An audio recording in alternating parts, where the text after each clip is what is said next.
ఎప్పటికంటే ఈసారి సంక్రాంతి పండుగ సంబరాలు మస్తు జోరుగా నడిచినాయి. ఎలక్షన్ల టైం కాబట్టి ఈసారి పబ్లిక్ కంటే ఎక్కువ లీడర్ల హల్చల్ నడిచింది. ఫ్యాన్ పార్టీ వాళ్ళు, సైకిల్ పార్టీ వాళ్ళు ఎవళ్ళంతకు వాళ్ళు పండుగ సంబరాలు గట్టిగా చేసిర్రు.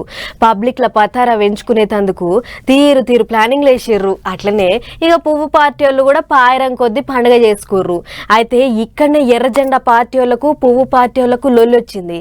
అసలు ఆ లొల్లేంది, వాళ్ళ కథ ఏందో ఒకసారి చూద్దాం పారి.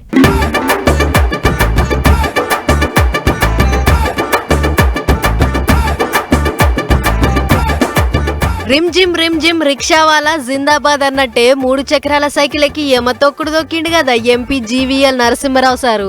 అగ చూడురి లేచి దొక్కిండు.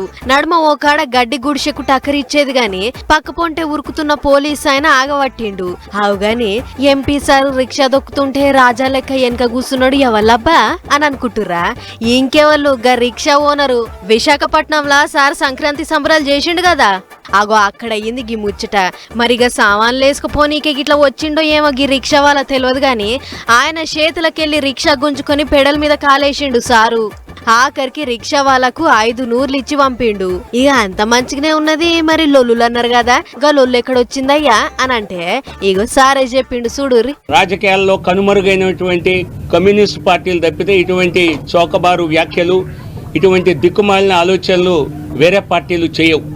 ఎందుకంటే కమ్యూనిస్టులకి భారత సంస్కృతితో కానీ ఆంధ్రప్రదేశ్ సంప్రదాయాలతో కానీ వారికి పట్టింపు లేదు. బహుశా వారు ఇక్కడ చైనా వేడుకలు జరపాలని ఆలోచిస్తున్నారేమో.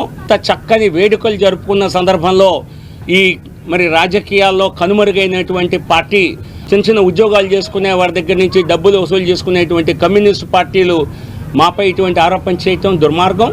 గాదన్నట్టు జీవీఎల్ సార్ బ్యాంకోళ్లతోని లక్షల రూపాయలు తీసుకొని సొంత లాభం కొరకు పండుగ సంబరాలు చేసుకున్నాడు. పండుగలను కూడా రాజకీయం చేస్తుండు అని సిపిఎం పార్టీ వాళ్ళు అన్నారట.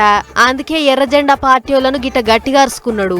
మన పండుగలు మనం పెద్దగా చేసుకోకపోతే షైనోళ్ళు పండుగలు చేసుకోవాలా అన్నట్టే కోపానికి వచ్చిండు. పైసలు ఏమన్నా కిందికి మీదికి చేసినట్టుంటే రుజువు చేయాలి అన్నట్టే సవాల్ చేసిండు. గిట్లా అందరూ ఎవళ్ళంతకు వాళ్ళు పండుగ సంబరాలు చేసుకుంటే పువ్వు పార్టీ వాళ్లకు, ఎర్ర జెండా పార్టీ వాళ్లకు మాత్రం లడాయి నడిచింది.